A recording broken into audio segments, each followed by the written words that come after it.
Amém. Somos gratos a Deus por estarmos mais uma vez aqui nessa casa para aprendermos um pouco mais da palavra de Deus. Hoje estudaremos as lições de número 5 e a lição de número 6, que fala do terceiro e do quarto mandamento. Terceiro mandamento, que é: não tomarás o nome do Senhor Deus em vão. E o quarto mandamento, que é guardar o sábado. Esses mandamentos, com a aula de hoje, nós finalizaremos a primeira tábua, que fala do relacionamento do homem para com Deus, né? Estaremos finalizando a tábua vertical. A tábua vertical. Pois bem, esse terceiro mandamento está escrito em Êxodo capítulo 20, versículo 7, Deuteronômio capítulo 5 e 11, que diz: não tomarás o nome do Senhor Deus em vão, porque o Senhor não terá por inocente o que tomar o seu nome em vão. Devemos observar de imediato o primeiro verbo do versículo, que diz: tomarás. Quando falamos em tomarás, a primeira ideia que vem na nossa cabeça é de tirar. Eu vou tomar. Outra interpretação também que nós podemos ter é de beber. Tomar, beber. Mas na verdade, como existem essas figuras relativas, quando diz aqui não tomar o nome do Senhor teu Deus em vão, ela quer dizer que para não tirar. Não tirar. Em vão quer dizer vaidade, maldade, ruína, fraude. É isso que quer dizer em vão. Então, o primeiro significado para em vão é mentira. Então, não se deve usar o nome de Deus para mentira. É essa a tradução do terceiro mandamento. Então, já de imediato, nós já entendemos que jamais podemos utilizar o nome de Deus para algo proibido por Ele. Se existe algo que é proibido por Deus, nós não podemos utilizar o nome dele para o que Ele proíbe. Por isso que ele diz: não tomarás o nome do Senhor teu Deus em vão. Por exemplo, Deus proíbe a mentira. Então não devemos usar o nome de Deus para uma mentira. Deus proíbe o engano. Deus proíbe a fraude. Então nós não podemos usar o nome de Deus para uma mentira, para o engano, para uma fraude. Ou seja, para o uso de má fé. Então, nesse sentido, nós queremos traduzir para ficar mais fácil, dizer o seguinte: não faças o nome do Senhor teu Deus falso, inútil, sem valor, sem resultado. Não faça o nome do Senhor Deus uma mentira. O terceiro mandamento, ele contém um preceito positivo e um preceito negativo. O positivo é que nós devemos dar honra ao nome de Deus. E o negativo, que é não invocar o nome do Senhor Deus em vão. Nós falamos na lição anterior sobre dar honra ao nome de Deus. Falamos um pouco sobre o louvor a Deus, que o culto deve ser racional. Foi assim que nós estudamos. Que o culto deveria ser espiritual, porque o nosso Deus é Espírito. Foi assim que nós estudamos na lição anterior.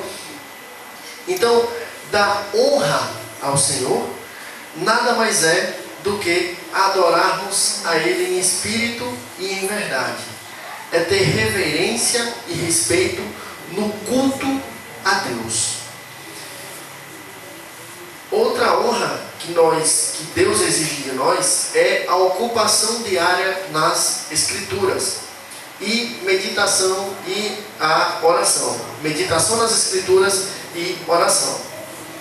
Tessalonicenses, 1 Tessalonicenses capítulo 5, versículo 17 diz: orai sem cessar. Mas em Mateus 25, 41 diz: vigiai e orai para não cairdes em tentação. Vejam como é interessante. A Bíblia fala para orarmos sem cessar. Depois ela pede para vigiarmos e orarmos para não cairmos em tentação. Entenderam a ordem? Primeiro você deve vigiar, para depois orar.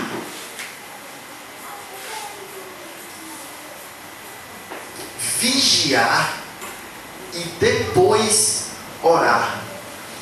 Por que vigia?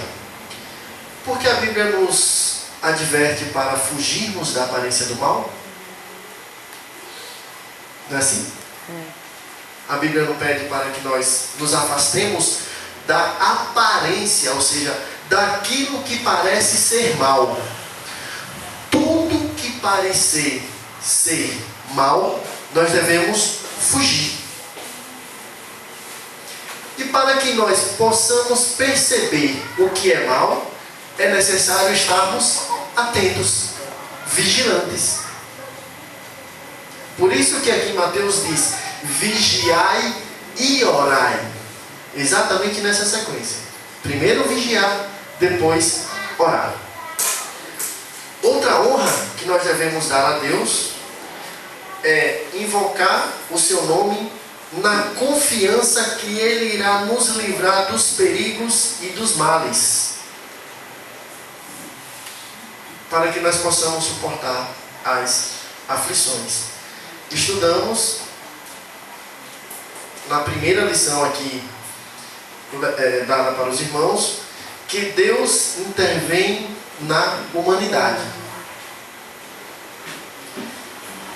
Vimos também que aquelas provas passadas pelo povo de Israel durante o deserto, sua caminhada no deserto, tinha como objetivo o povo entender que ele precisava de Deus.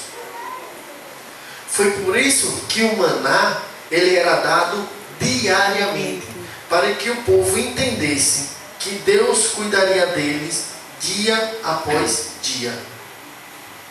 Todo dia descia o maná dos céus.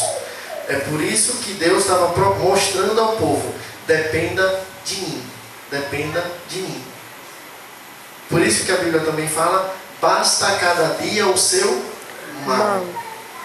E nós devemos depender de Deus todos os dias da nossa vida. E por fim, a outra forma de honrarmos o nome de Deus é nos abstermos de juramento falso. E o que é o juramento falso? É a blasfêmia, é a hipocrisia, é a infidelidade nos compromissos que nós assumimos. Também dito aqui na nossa linguagem jurídica como perjúrio. E o que é perjúrio? Perjúrio é juramento falso, é violação de juramento. É por isso que quando uma testemunha vai ao tribunal depor, ela jura, ela faz um juramento. Caso ela venha mentir durante aquele depoimento dela, ela vai responder pelo crime de perjúrio. A própria legislação brasileira e outros países condenam o perjúrio. Se o mundo condena o perjúrio, ou seja, mentir, falar uma blasfêmia, jurar de forma indevida, violar um juramento, que dirá Deus? Se o próprio mundo condena essa atitude, que dirá Deus?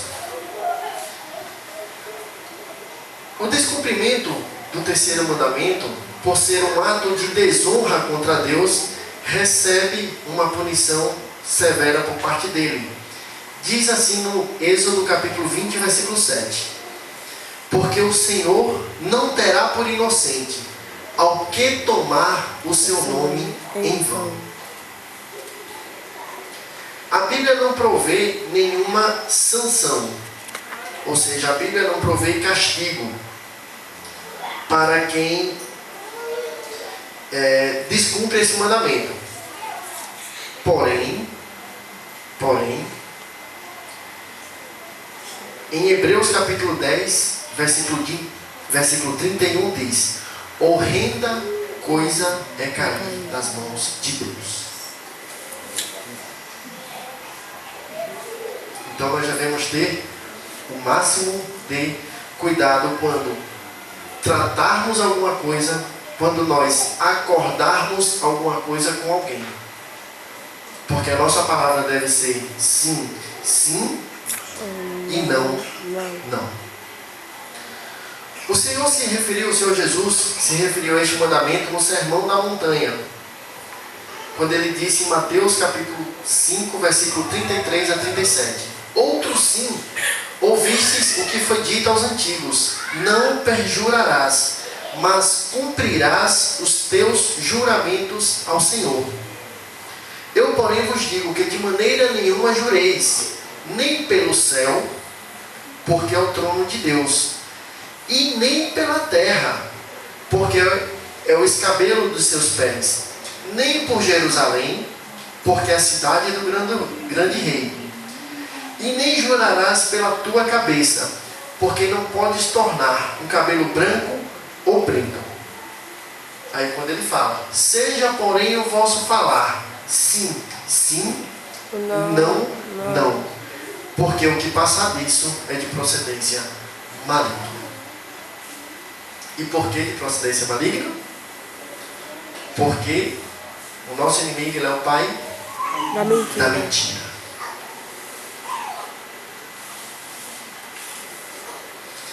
O Senhor Jesus vai além dessa simples proibição de jurar em falso.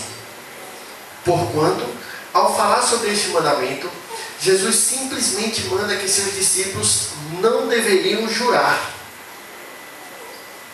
Apenas falar sim, sim e não, não. A recomendação é que não se jure. Usualmente as pessoas falam por aí: eu juro por Deus, juro pela morte de minha mãe. Quem nunca ouviu isso? Não é verdade? Né? Isso é um juramento falso, é um juramento hipócrita. Por que hipócrita? Porque é um juramento sem valor. É um juramento sem valor. E o verdadeiro alcance do terceiro mandamento é que, mais do que jurar de forma verdadeira e justa, o cristão deve ter uma conduta tal que seja desnecessário todo e qualquer juramento. Se nós formos sempre sinceros, sempre honestos, nunca será necessário você jurar. Porque a sua história, o seu histórico de vida é de uma pessoa que sempre fala a verdade. Se você sempre fala a verdade no seu cotidiano, no seu dia a dia, você nunca vai precisar jurar.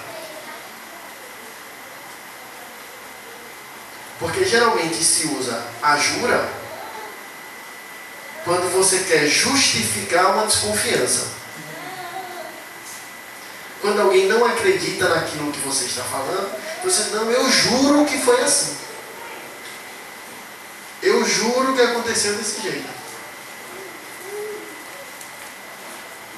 Mas se você vem com o histórico de falar sempre a verdade, você nunca será necessário usar o termo eu juro.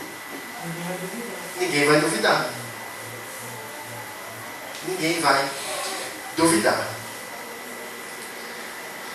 Tiago também repete esse ensinamento de Jesus em Tiago capítulo 5, versículo 12, quando ele diz exatamente, quase semelhante ao que Cristo disse: mas sobretudo, meus irmãos, não jureis, nem pelo céu nem pela terra, nem façais qualquer outro juramento, mas que a vossa palavra seja sim, sim, não, não, para que não caias em condenação. Jesus proibiu todo e qualquer juramento? Será? Existem duas linhas que entendem uma proibição relativa, e existe uma outra linha que entende que a proibição foi absoluta. Qual a diferença?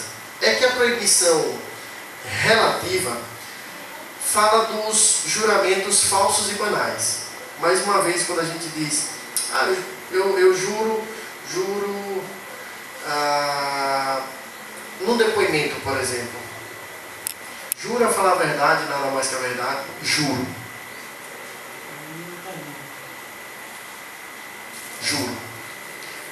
Algumas pessoas entendem que esse tipo de juramento é permitido. É a proibição relativa. Existe uma outra linha de entendimento que diz que a proibição ela é absoluta, que todo e qualquer juramento é proibido. Existem essas duas linhas. Existem pessoas que entendem que não pode jurar de forma nenhuma, e existem pessoas que entendem que jurar, por exemplo, num depoimento não causa mal, não tem problema algum. E onde nós podemos achar essas diferenças? A própria Bíblia diz em Romanos capítulo 1, versículo 9: porque Deus, a quem eu sirvo em meu espírito, no evangelho de seu Filho, me é testemunha de como incessantemente faço menção de vós. Quando ele diz aqui, me é testemunha, quando ele diz que Deus, o Filho de Deus, que Jesus Cristo, lhe é testemunha, ele está praticamente jurando por Deus, teoricamente. 2 Coríntios capítulo 11, versículo 23. São ministros de Cristo, falam como fora de mim, eu ainda mais, em trabalhos muito mais, em açoites mais do que eles, em prisões muito mais, em perigo de morte muitas vezes. Aí ele vai lá para Gálatas 1:20 e diz: ora, acerca do que vos escrevo, eis que diante de Deus testifico que não minto. Foi um quase juro por Deus. Então, eu estou mostrando aos irmãos que o juramento verdadeiro é possível. Mas existem entendimentos que nem esse tipo de juramento é permitido. Só quero que os irmãos saibam que existem duas linhas. Existem pessoas que aceitam o juramento relativo e existem pessoas que não aceitam nenhum tipo de juramento. Jesus apenas se referiu aos juramentos, pelo que eu entendo, juramentos supersticiosos de seu tempo, e não ao juramento em si.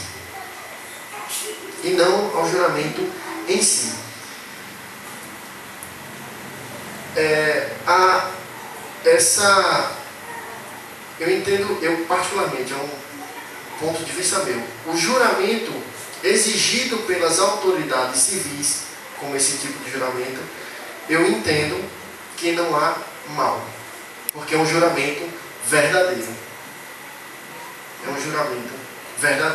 Mas existem aí as duas correntes. Eu trago a corrente que eu sigo e trago a corrente divergente, para que os irmãos saibam que existem duas linhas de entendimento. Pois bem, então finalizamos esse terceiro mandamento, em que a proibição do juramento ela é relativa. Relativa. Você pode jurar de forma verdadeira. Pode jurar de forma verdadeira. Porém, que evite o juramento.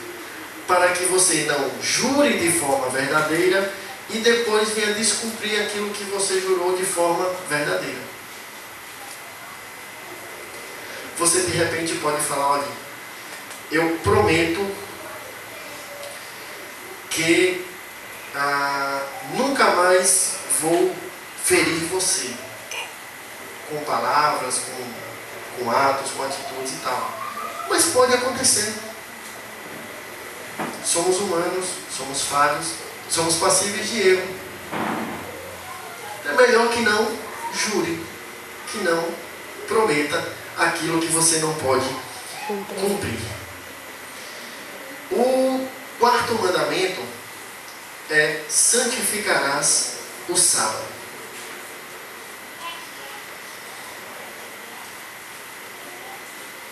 Nos 3 primeiros mandamentos, eu li apenas o que estava escrito no livro de Êxodo. Nós sabemos que há repetição dos mandamentos no livro de Êxodo, capítulo 20, e no livro de Deuteronômio, capítulo 5. Como no livro de Êxodo e no livro de Deuteronômio, os primeiros mandamentos são idênticos, não havia necessidade de eu ler Êxodo e ler Levítico.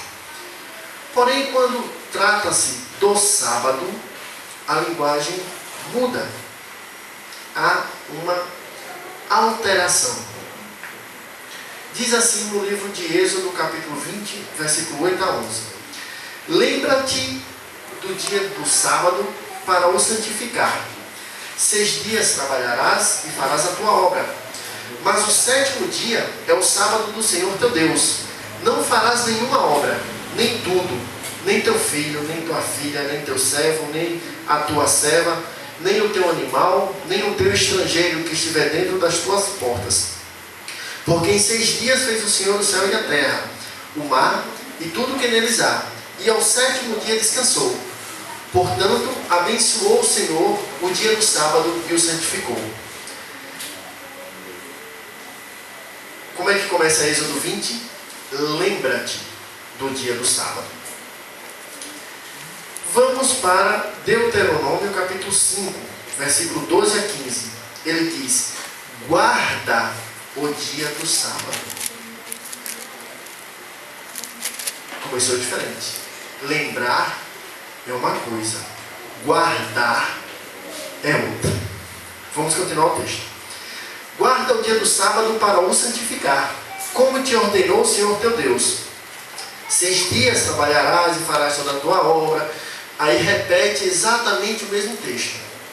Porém, o início são distintos, são diferentes. Em Êxodo ele pede para lembrar. E Deuteronômio ele pede para guardar. Vamos estudar o porquê dessa diferença. O mandamento proíbe que se trabalhe no dia do sábado. O Shabat, que é como é chamado a guarda do sábado pelos judeus, é chamado de Shabat. Ele proíbe 39 trabalhos. Existe a proibição de 39 trabalhos. Eu trouxe uma listinha aqui, eu posso deixar com os irmãos para aqueles que tiverem interesse em poder tirar cópia. Ele diz assim, por exemplo, um trabalho proibido para quem está guardando o Shabat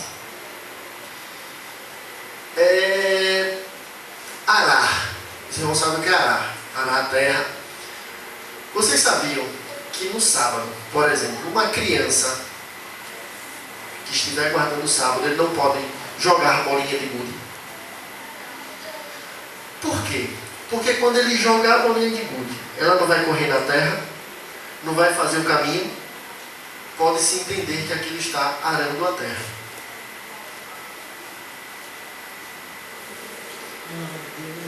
ele não pode jogar bolinha de gude, para quem guarda o sábado. Não pode, deixa eu pegar aqui alguns exemplos aqui para os irmãos entenderem.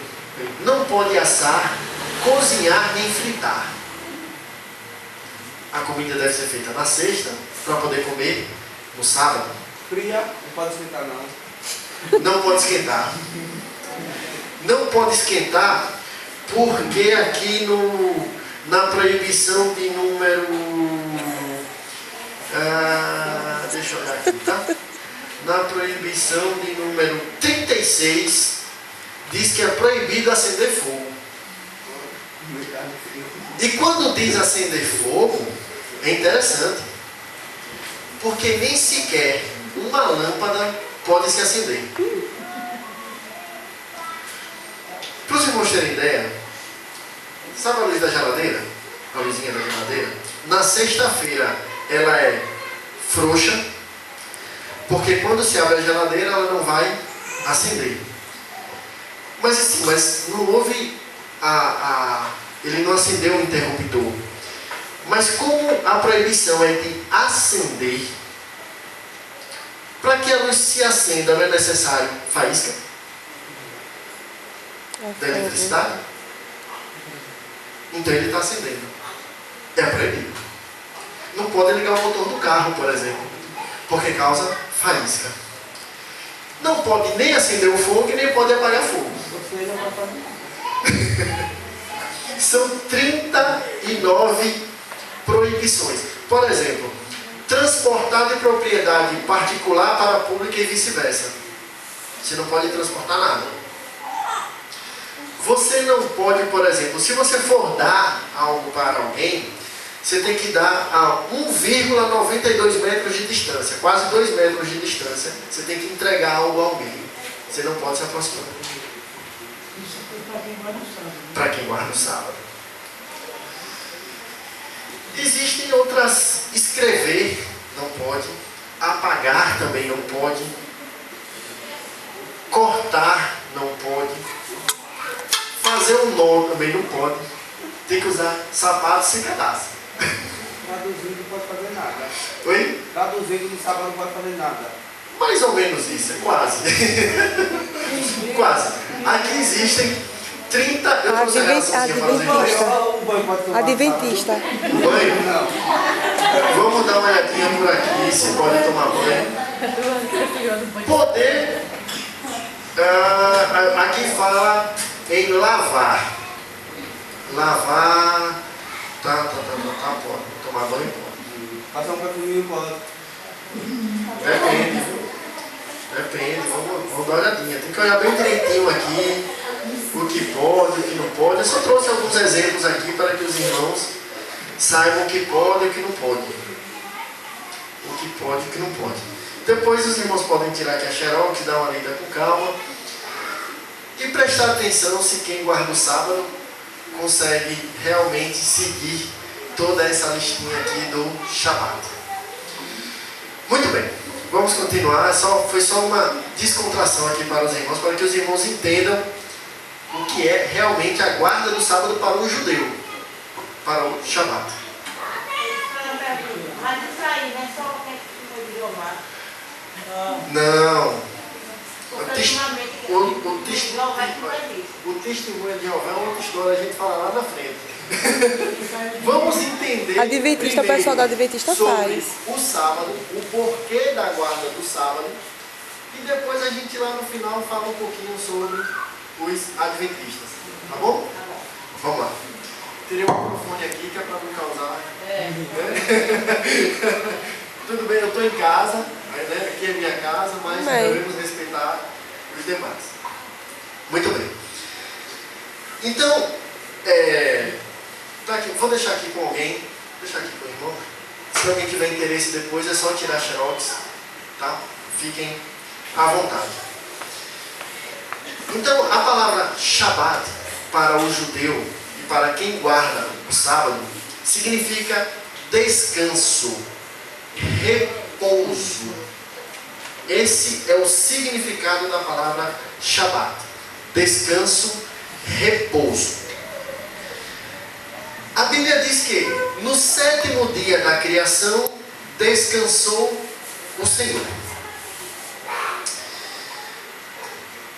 No livro de Gênesis, no capítulo 1, no versículos 5, 8, 13, 23, 31, diz no final: e foi a tarde e a manhã o dia primeiro. Aí lá no 8, e foi a tarde e a manhã e o dia segundo. Aí lá no 13, foi a tarde e a manhã e o dia terceiro, e assim sucessivamente. Mas quando chega no sétimo dia, no sábado, não diz foi a tarde e a manhã e o sétimo dia. Para muitas pessoas, sétimo dia é o domingo, né? Sim, também tem isso. Chegaremos nessa guarda do domingo ou observação do domingo. Chegaremos lá também. Mas o importante é que os irmãos saibam que no sétimo dia não houve a expressão tarde e manhã. Não houve essa expressão tarde e manhã. Quando a Bíblia diz que no sétimo dia descansou Deus, é porque Deus deixou de criar. Não é porque Ele foi sentar numa cadeira e relaxar. Foi porque Deus deixou de criar.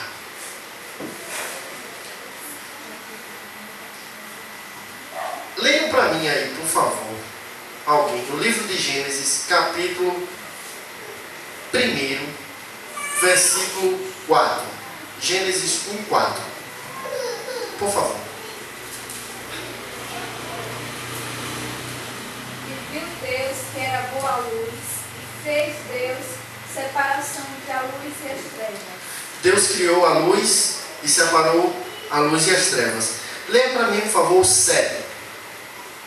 Fez Deus a expansão e fez separação entre as águas que estavam debaixo da expansão e as águas que estavam sobre a expansão. E assim foi. Deus separou a terra das águas. Leia para mim, por favor, o 12. E a terra produziu erva dando semente conforme a sua espécie, e a árvore frutífera, cuja semente está nela conforme a sua espécie. E viu Deus que era bom. Aí Deus criou o quê? As plantas. Leia para mim, por favor, o 14. Disse Deus: haja luminares na expansão dos céus, para haver separação entre o dia e a noite, e sejam eles para sinais e para tempos determinados e para dias e anos. Ok. Ei, porque tem lugar aí no mundo que não existe noite. Só é dia. Existe noite, sendo que ela demora 6 meses noite e 6 meses dia. Os polos. Nós sabemos que a Terra tem a rotação e a translação. Né? O que é a rotação? Ela roda entre si, no próprio eixo. E a translação, ela dá a volta no universo. Tá? É por isso que existem as estações. Quanto mais perto do Sol, mais quente. Quando ela se afasta, mais frio. É por isso que existem as estações. Tá? Mas como os polos, como a Terra não gira assim, ela gira assim. É por isso que os polos, ele não pega tanta luz. Em algum ponto ele vai pegar Sol e depois no outro ponto lá no final ele só vai pegar a escuridão. São os polos. Mas o que eu quero trazer para os irmãos é o seguinte: será que quando a Bíblia diz que foi a tarde e a manhã, o primeiro dia, será que se trata do dia que nós conhecemos, um dia de 24 horas, por exemplo? E aí? Vamos lá, partilhem. Quem acha que um dia daqui era um dia? Levanta a mão. Depois mudou tanto. Oi? Antes, quando dava 5 horas da tarde, estava tudo escuro. Hoje, já 6h30. Mas quem acredita que esse primeiro dia, ele durava 24 horas? Quem acredita? Que um dia era um dia? Ninguém acredita. Um dia é um dia. Aqui nesse texto, você acredita que um dia era um dia? Essa é a pergunta. Porque, se observarmos bem, o que é que separa o dia da noite? A luz, exatamente, a luz. E como era que haveria dia no primeiro dia, tarde e manhã, se o sol e a lua só foram criados no quarto dia?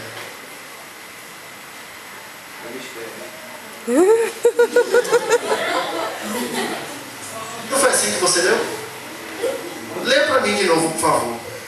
O 14. E disse Deus: haja luminares na expansão dos céus, para haver separação entre o dia e a noite. E sejam eles para sinais e para tempos determinados, e para dias e anos. E agora?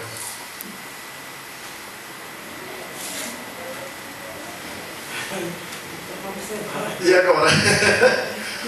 Se o sol e a lua só foram criados no quarto dia, como é que houve primeiro dia sem sol e lua? Como é que houve segundo dia sem sol e lua? Como houve terceiro dia sem sol e lua? Se eles não haviam sido criados ainda. Então um dia não foi 24 horas. Foi mais.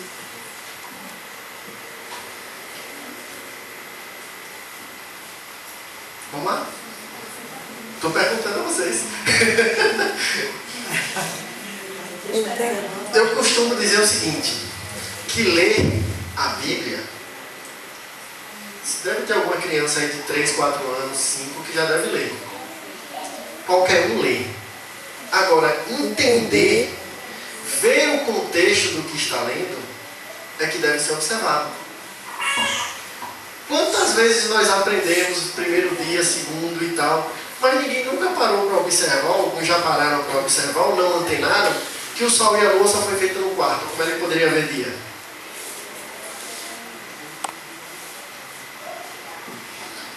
É que aqui quando fala em dia, fala em período. Foi o período da criação.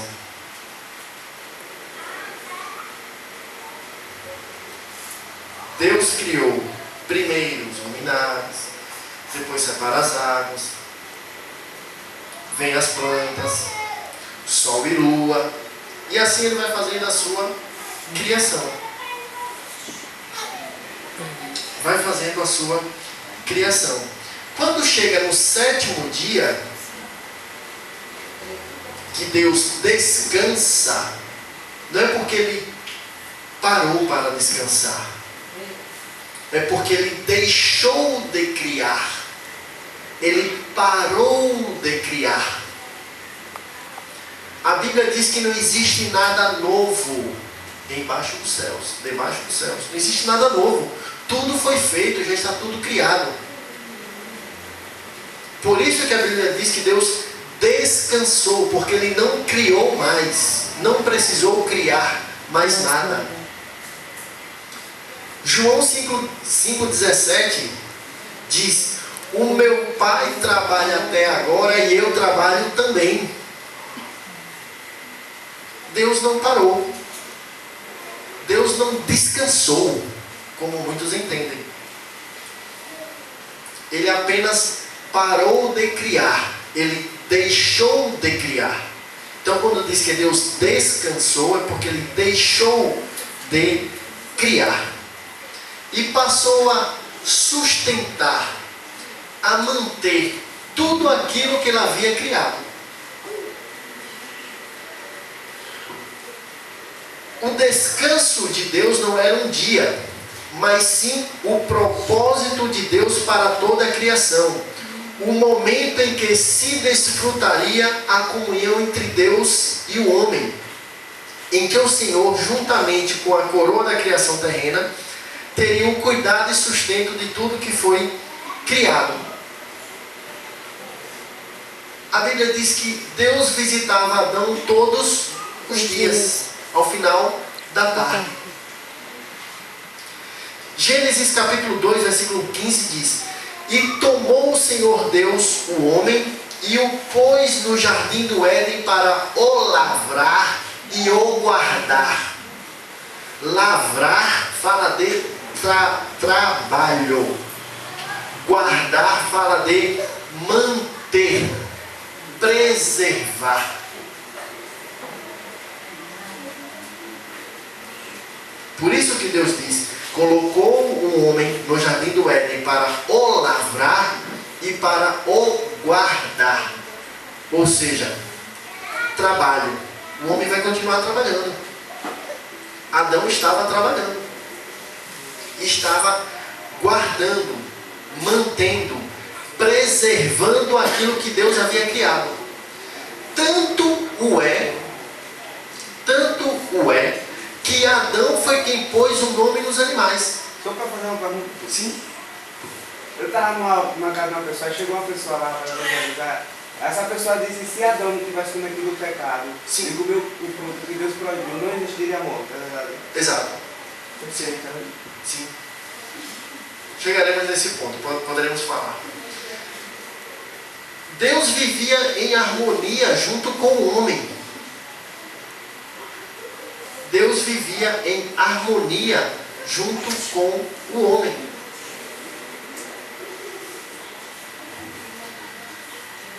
Gênesis capítulo 2, versículo 20 diz: E Adão pôs os nomes a todo gado e às aves dos céus e a todo animal do campo, mas para o homem não se achava ajudadora.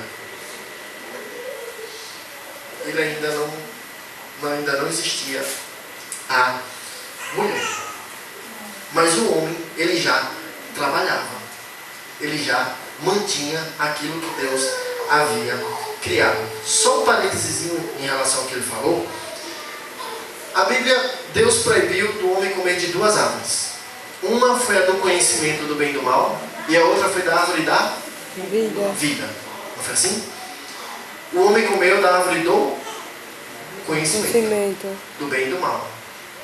Ele passou a conhecer, passou a saber o que era bom e o que era ruim. Como punição, nós observamos o texto, não lembro exatamente onde está localizado. Deus diz que os anos do homem seriam encurtados para 120 anos. Ou seja, nós podemos entender que não haveria morte se não tivesse havido o pecado. Como houve o pecado, a vida foi limitada. Por isso que após o pecado, Deus colocou o anjo para guardar a árvore da vida. Porque senão o homem seria pecador e eterno.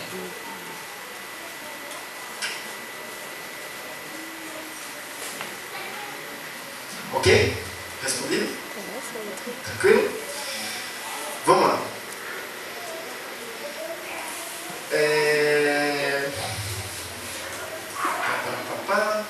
Vamos para cá.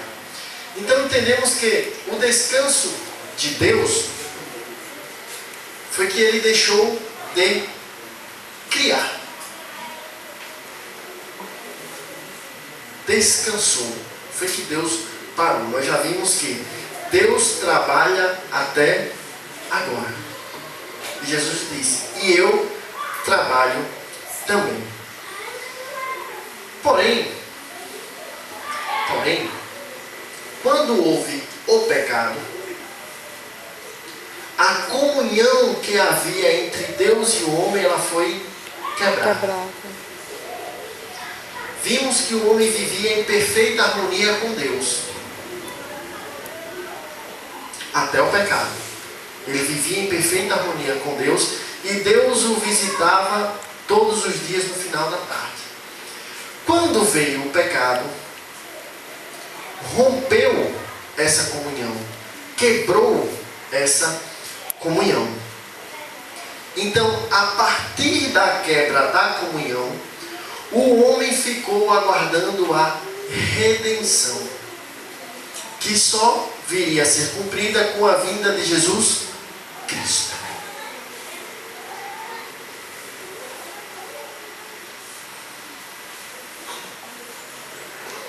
Esse descanso somente se pode restabelecer quando se restabelece a comunhão entre Deus e o homem obtido pelo Senhor Jesus.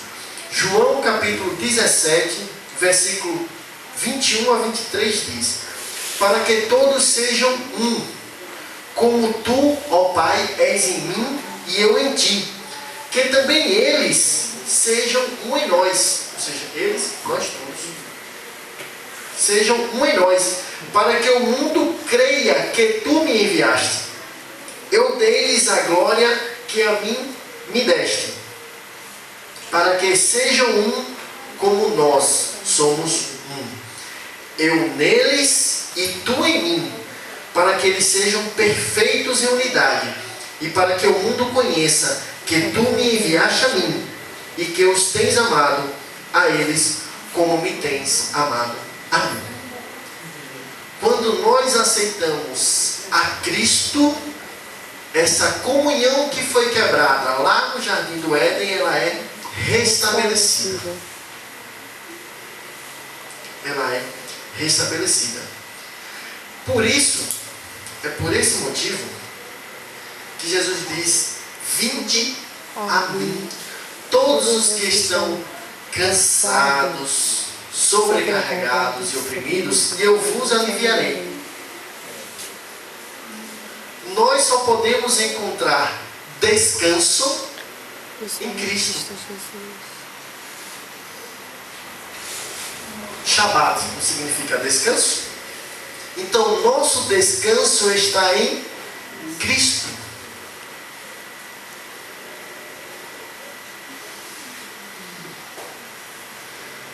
Como também diz o escritor aos Hebreus, capítulo 4, versículos 4 a 11. Porque em certo lugar disse assim do dia sétimo: e repousou Deus de todas as suas obras no sétimo dia. Repousou também pode ser traduzido como descansou. E descansou Deus de todas as suas obras das suas obras no sétimo dia. E outra vez nesse lugar: não entrarão no meu repouso, visto pois que resta que alguns entrem nele, e que aqueles a quem primeiro foram pregadas as boas novas não entraram por causa da desobediência. Determina outra vez um certo dia, hoje, dizendo por Davi, muito tempo depois, como está dito: hoje, se ouvirdes a sua voz, não endureçais os vossos corações. Porque se Josué lhes houvesse dado repouso, não falaria depois disso de outro dia. Portanto, resta ainda um repouso para o povo de Deus. Porque aquele que entrou no seu repouso, ele próprio repousou de suas obras, como Deus das suas. Procuremos, pois, entrar naquele repouso, para que ninguém caia no mesmo exemplo de desobediência. Mas o que me chama a atenção aqui é: determina outra vez um certo dia. Quando é? Hoje.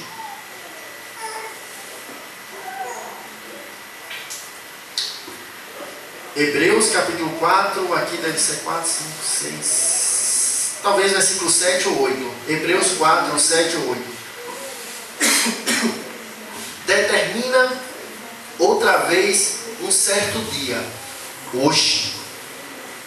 Então, qual o dia que nós devemos guardar para Deus? Que nós devemos reservar para Deus? Hoje.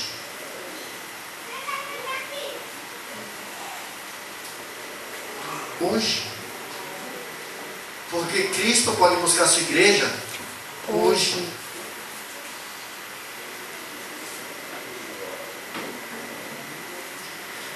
por esse motivo que nós não guardamos o sábado. E nem guardamos o domingo. Porque o dia que deve ser guardado é hoje. O dia é hoje. É o já. É o agora. Devemos dedicar o nosso louvor a Deus hoje. Devemos estar com nossas vidas santificadas hoje.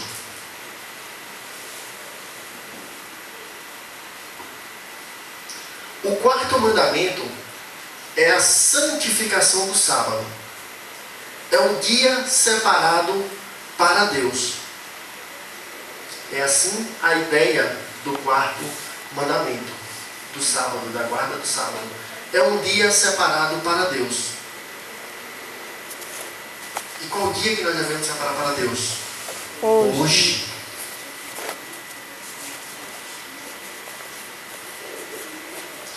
Essa necessidade de um dia de dedicação ao Senhor decorria do fato de que a lei não era o patamar ideal do relacionamento entre Deus e Israel, pois os israelitas não só creram em Deus na jornada do Egito até o Sinai, como não quiseram ter contato direto com o Senhor no Monte Sinai. Nós falamos na primeira lição sobre a desobediência do povo no deserto. Os irmãos lembram que o povo foi testado? Deus disse: basta, vamos botar a lei para ver se o povo se corrige. E o sábado tornou um sinal entre Deus e Israel. A gente não tem nada a ver com essa história. Serve de sinal entre Deus e Israel, para que Israel se lembre que eles foram tirados do Egito. Da mesma forma que nós celebramos a Santa Ceia. Por que nós celebramos a Santa Ceia? Para anunciarmos a morte do Senhor, para lembrarmos a morte de Jesus na cruz do Calvário. É um memorial. É para que nós não esqueçamos do sacrifício feito por Cristo na cruz do Calvário. É por isso que nós celebramos a Santa Ceia. É um memorial. Por isso que lá o texto diz: todas as vezes que comerdes desse pão e beberdes desse cálice, anunciais a morte do Senhor até que Ele venha. Nós estamos lembrando o sacrifício que Cristo fez por nós na cruz do Calvário. A guarda do sábado aqui para Israel, exclusivamente com Israel, é um sinal entre Deus e Israel, para que eles se lembrem que eram escravos e foram tirados do Egito. Vamos ao texto? Êxodo capítulo 31, versículo 13 ao 17. Tu, pois, fala aos filhos de Israel, dizendo: guardareis meu sábado, porquanto isso é um sinal entre mim e vós nas vossas gerações. É um sinal entre mim e vós nas vossas gerações, para que saibais que eu sou o Senhor que vos santifica. É um sinal entre Deus e Israel. Uma lembrança para eles. Vamos além. Portanto, guardareis o sábado, porque santo é para vós.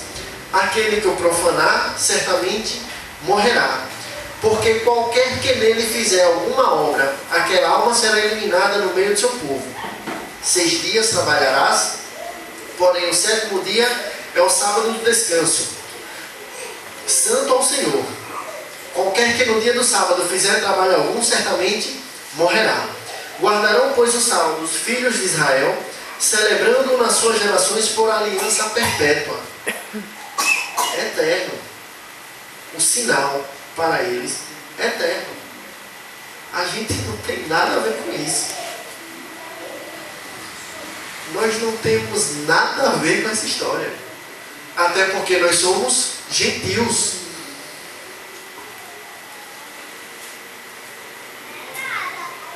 Temos nada a ver com essa história. Guardarão, pois, o sábado os filhos de Israel, celebrando-os nas suas gerações por aliança perpétua, eterna. Entre mim e os filhos de Israel será um sinal para sempre. Por isso que até hoje os judeus guardam o Shabat.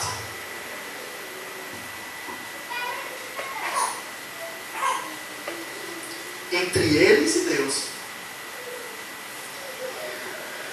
Moisés deixou claro ao povo de Israel que um dos objetivos da guarda do sábado era para que o povo se lembrasse que o Senhor havia tirado Israel como um forte braço estendido da terra do Egito. Vamos ao texto? Deuteronômio capítulo 5, versículo 15, diz: porque te lembrarás que foste servo na terra do Egito, ou seja, que foste escravo na terra do Egito, e que o Senhor teu Deus te tirou dali como um forte braço estendido. Por isso o Senhor teu Deus te ordenou que guardasse o dia de sábado.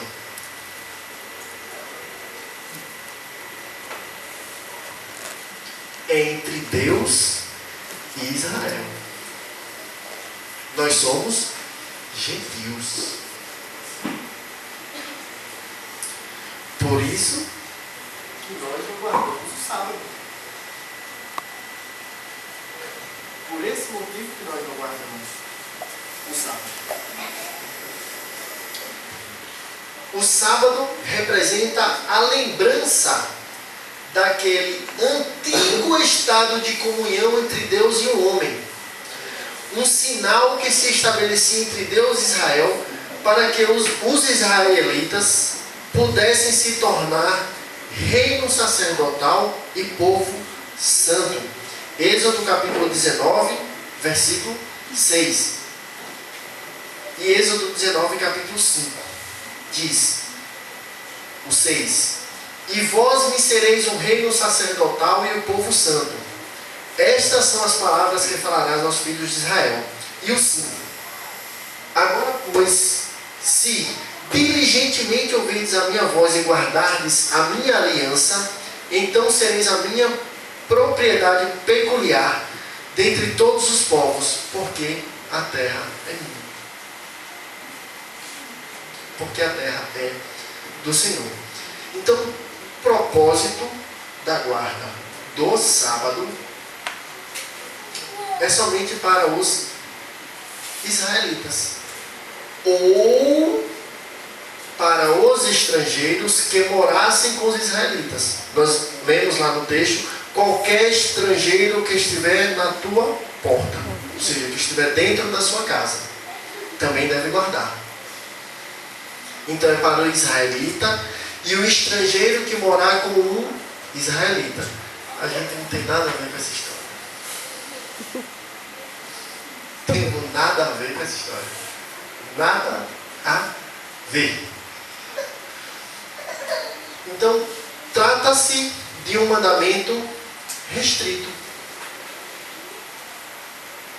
Apenas para os israelitas.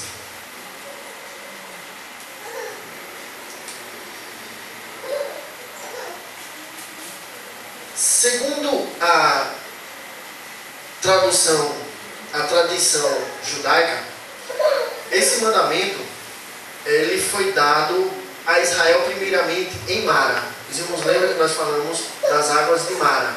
Eram águas amargas, né? Foi um dos pontos da desobediência do povo. Eram águas amargas. Moisés lança uma árvore e a água dentro da água ela se torna doce. Então, Êxodo capítulo 15, versículo 25 diz: e ele clamou ao Senhor, e o Senhor mostrou-lhe uma árvore, que lançou nas águas, e as águas se tornaram doces. Ali lhes deu estatutos e uma ordenança, e ali os provou. Foi a primeira vez que Deus fala da guarda do sábado. A natureza desse mandamento, ela é cerimonial. Os irmãos lembram que na primeira lição nós falamos que haviam 613 mandamentos que foram entregues por Deus a Moisés. Dentro desses 613 estão os 10 mandamentos, essas 10 palavras. Assim? Decálogo, 10 palavras. Então, dentro dos 613 estão aqui esses 10 mandamentos. E falamos que haviam mandamentos, haviam preceitos civis, preceitos. Vamos lá? Me ajudem. Preceitos civis, preceitos morais e preceitos cerimoniais. Não foi assim? E eu dei exemplo de um exemplo cerimonial. Qual foi? Você lembra? Circuncisão. Lembra que nós falamos da circuncisão? Lembrou? Não foi assim? Não foi o preceito cerimonial? Não foi assim? Nós estudamos? E o preceito civil foi a direito à propriedade. Não foi? E o direito e o preceito moral foi o direito à vida. Não foi? Falamos do escravo, que podia ser inclusive legal a compra do escravo, mas não era moral manter o homem escravo. Não foi isso que nós estudamos na lição 1? Então nós já sabemos que existem preceitos cerimoniais, preceitos morais. Acabei de falar. Civis. Morais, cerimoniais e civis. E esse é um preceito cerimonial. A guarda do sábado é um preceito cerimonial. Então, portanto, ele é um preceito transitório. Ele pode ser, ele não implica em demonstração do caráter de Deus. Então, a natureza, para que os irmãos entendam o porquê eu estou dizendo que ele é transitório, que ele é cerimonial, Jesus, Mateus capítulo 12, versículos 1 ao 5, Jesus comparou o mandamento do sábado às regras relativas aos pães da proposição. Vamos lá, vamos ao texto e aí a gente comenta sobre isso aqui. Mateus capítulo 12, versículo de 1 a 5, diz: Naquele tempo passou Jesus pelas searas em um sábado, e seus discípulos, tendo fome, começaram a colher espigas e a comer. Será que é proibido colher para quem está guardando o Shabat? Não. Depois ali os irmãos quiserem dar uma olhadinha, colher é proibido. Mas porém os discípulos de Jesus estavam colhendo. Debulhar é proibido. E eles foram num milharal, espigas. Espigas é milho. Então eles estavam primeiro colhendo. E para comer tinham que debulhar. Vamos lá. E os fariseus vendo isto disseram-lhes: Eis que os teus discípulos fazem o que não é lícito fazer no sábado. Para quem guarda o Shabat, é proibido. Jesus, porém, lhes disse: Não tendes lido o que fez Davi quando teve fome e os que com ele estavam? Como entrou na casa de Deus e comeu os pães da proposição que não lhe era lícito comer, nem aos que com eles estavam, mas só aos sacerdotes? Ou não tendes lido na lei que aos sábados os sacerdotes no templo violam o sábado e ficam sem culpa? Vamos a essas três perguntas. Primeiro, Jesus disse: Não tendes lido o que fez Davi quando teve fome, ele e os que com ele estavam? Davi foi para uma guerra, foi perseguido, e ele entrou num templo. No templo, os irmãos sabem que Davi, antes de Jesus, haviam os pães da proposição. Eram 12 pães que estavam ali, que só podiam ser comidos, eram pães dedicados a Deus, assim como o pão da Santa Ceia, um pão simbólico dedicado a Deus. Aquele pão ele era oferecido a Deus, simbolizando as 12 tribos, e somente o sacerdote poderia comer daquele pão. Apenas o sacerdote que podia comer daquele pão. E aí Davi foi perseguido, ele e mais alguns de seus soldados, eles entram no templo com fome, e o sacerdote Davi pede o que comer. E o sacerdote diz: olha, eu não tenho o que lhe oferecer para comer, a não ser o pão da proposição. E era lícito Davi comer o pão da proposição? Não. Porque Davi não era sacerdote. Era lícito apenas para o sacerdote. Mas qual o bem maior? Não é a vida? O bem maior não é a vida? Então, para que eles não passassem fome, o sacerdote lhes ofereceu o pão da proposição. Aí diz mais: como entrou na casa de Deus e comeu os pães da proposição, que não lhes era lícito comer, nem aqueles que com Davi estavam, mas somente os sacerdotes. É uma lei cerimonial.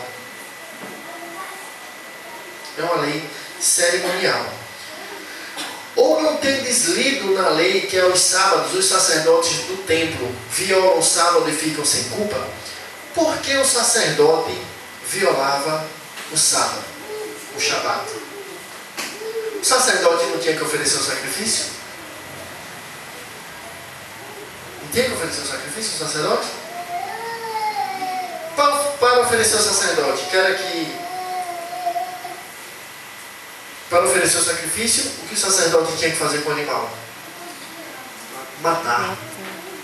Depois de matar, tirar a lã, tirar a pele, dissecar. Depois, abrir, tirar as vísceras. Depois, acender o fogo. Depois, cozer. Tudo proibido de fazer no Shabat. Porém, o sacerdote o fazia e não tinha culpa. Não é interessante?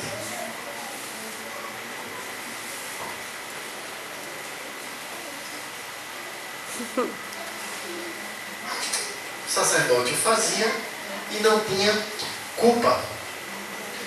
Por isso que Jesus, ele vai além e diz que ele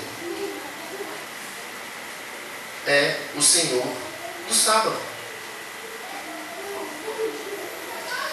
Deixa eu ver se eu acho um textinho aqui para os irmãos. Vou citar um pouquinho mais à frente.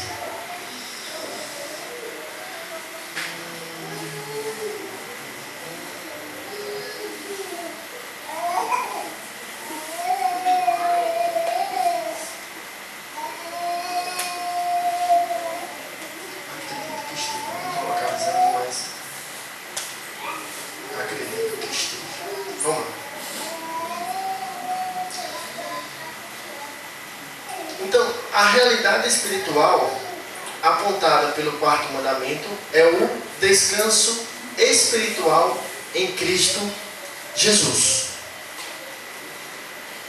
Mais uma vez, voltando ao texto de Mateus 11:28, mas refutando também Hebreus 4:3, que diz: porque nós, o que temos crido, estamos no repouso. Ou seja, nós que temos crido em Cristo, estamos no repouso. E Hebreus 4:7 diz: determina outra vez um certo dia. Que dia? Hoje. Dizendo por Davi, muito tempo depois, como está dito, hoje, se ouvirdes a sua voz, não endureçais os vossos corações. Quando entramos em comunhão com Deus, estamos em contínuo e permanente repouso. Quando nós temos comunhão com Cristo, nós temos contínuo repouso, porque nós desfrutamos da presença do Senhor em nós. E nada pode nos separar do amor de Deus que está em Cristo Jesus.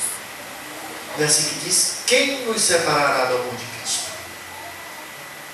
Será tribulação, angústia, perseguição, fome, nudez, perigo, espada? Porque está escrito que somos entregues à morte todos os dias. Somos como ovelhas para o matadouro. Mas em todas as coisas somos mais do que vencedores, porque Cristo nos amou. Porque Cristo nos amou. Então, se nós estamos em Cristo, nós temos descanso nele. Se nós temos descanso nele e estamos constantemente com Cristo, nós temos um descanso contínuo. Que é exatamente esse descanso contínuo de aguardar em Deus, de esperar por Deus, era que o maná era dado ao dia. Devemos descansar em Deus. Devemos esperar pela providência divina. E quando? Hoje. Hoje. Portanto, não temos mais de guardar dias, pois o dia do repouso é hoje. Todos os dias, pois, passamos a ter a vida eterna, e não há mais um sentido de termos um tempo específico para adorar a Deus, um dia especial para fazê-lo, pois são todos os dias, a partir do instante que entramos em comunhão com o Senhor, o dia especial de adorá-lo. Devemos agradecer a Deus todos os dias. Devemos estar em comunhão com Deus todos os dias. E não apenas aguardar ou esperar um dia para fazer. Porque Cristo pode voltar hoje.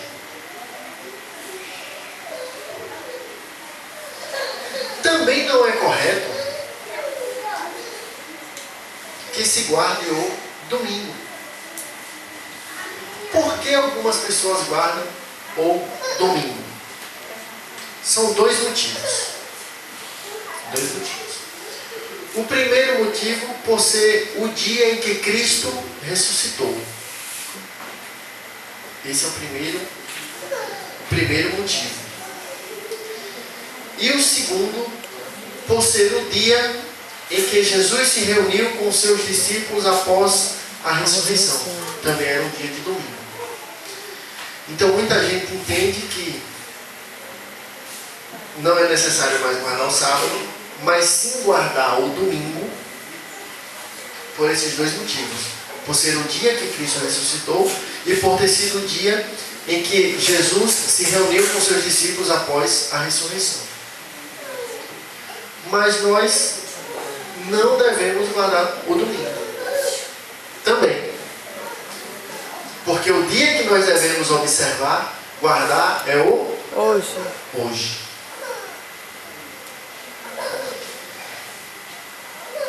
A ideia de um dia de guarda nega totalmente o estado de comunhão espiritual de que se desfruta quando se tem a vida com Cristo em Deus.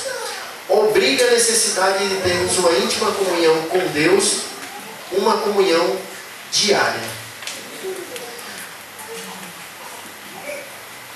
Imagine se nós tivéssemos que guardar apenas um dia, ou observar um dia, ou sábado ou domingo. Aí eu pergunto, qual o dia que Cristo volta? Ninguém sabe, nem o dia e nem a hora. Como ninguém sabe o dia e a hora, é que nós guardamos hoje. É que nós guardamos hoje. Porque Cristo pode voltar hoje. Pode voltar agora. Espero que tenha ficado claro o porquê de não guardarmos o sábado e nem o domingo. Agora nós vamos à igreja no domingo, porque é o dia de repouso semanal das nossas atividades diárias. Porque a lei diz que deve-se ter um dia de descanso. E o dia da legislação nossa é o domingo. Então, já que nós temos esse dia de descanso, nós também oferecemos mais para Deus. É uma forma de agradecimento a Deus pelas bênçãos que Ele nos tem dado. Mas nós não guardamos o domingo. Senão teria que ir de casa até a igreja andando. Não dava para ir de carro, que eu não poderia ligar o carro. Por exemplo. Então nós não guardamos dia algum. Nós temos nossa vida em comunhão com Deus, com Cristo, através de Cristo Jesus, todos os dias. Todos os dias. Mais uma vez, porque se nós guardarmos, se nós reservarmos um dia de guarda, nós estamos negligenciando o sacrifício feito por Jesus na cruz do Calvário. Cristo, Ele foi além em relação ao sábado. Ele diz aqui, deixa eu ver se encontro o texto aqui para nós irmos, tá? Só para a gente finalizar a aula de hoje. Mateus 12, 1 a 5. Deixa eu aqui na minha Bíbliazinha. Mateus, capítulo 12.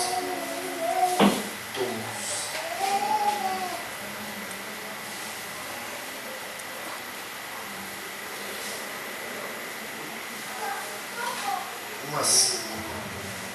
Isso. Aí diz o 6. Pois que eu vos digo que está aqui, quem é maior do que o templo? Mas se vós soubesseis o que significa misericórdia quero e não sacrifício, não condenarias os inocentes, porque o Filho do Homem até do sábado é Senhor. Foi mais além, no 9. E partindo dali, Jesus chegou à sinagoga. E estava ali um homem que tinha uma das mãos mirradas. E eles, para o acusar, interrogaram, dizendo: é lícito curar no sábado? E Jesus disse: qual dentre vós será o homem que, tendo uma ovelha, se no sábado cair numa cova, não lançará a mão dela e a levantará? Proibido. Diz mais: pois quanto mais vale um homem do que uma ovelha? O que é que vale mais? Um homem ou uma ovelha? Era essa a pergunta que Jesus estava fazendo para ele. É por consequência lícito fazer bem nos sábados. Diz mais. Então disse aquele homem: estende a tua mão. E ele estendeu, e a sua mão ficou sã, ficou curada. E os fariseus, tendo saído, formaram conselho para o matar. Mas o que mais me chama a atenção aqui nesse texto é o versículo 6. Porque diz: pois que eu vos digo, que está aqui quem é maior do que o templo. Jesus estava dizendo: quem está aqui, em outras palavras, é maior do que o templo. Ou seja, é maior do que a cerimônia. Eu, Jesus, sou maior do que a cerimônia? Eu, Jesus, sou maior do que o templo. Por isso que a guarda do sábado é uma lei cerimonial. É uma lei cerimonial. E Jesus disse: porque o Filho do Homem até do sábado ele é o Senhor. Deus fez o sábado para o homem e não o homem para o sábado.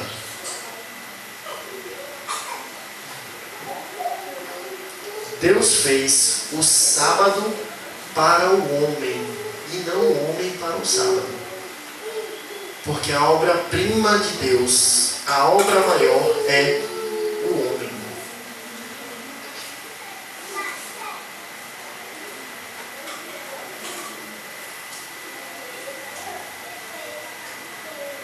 Entendido? Tranquilo? Por isso que nós não guardamos nem o sábado e nem o domingo. Porque o dia que deve ser observado é o hoje. Na próxima semana, algum dos irmãos aqui lecionará a lição de número 8. Desculpe, lição de número 9. Não é isso? 9. Que tem como título: Não adulterarás. E de hoje a 15, lecionarei para os irmãos as lições de número 8 e a lição de número 10. 8 com o título: Não matarás. E a 10 com o título: Não furtarás.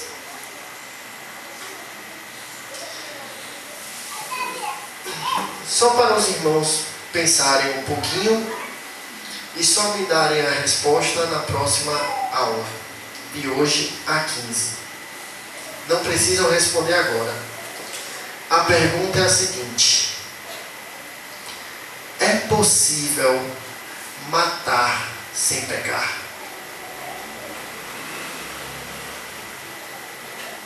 Entenderam? Eu quero ouvir a resposta e a opinião de vocês de hoje a 15. É possível matar sem pecar? Tá bom? Combinado? Que Deus abençoe a todos. Amém.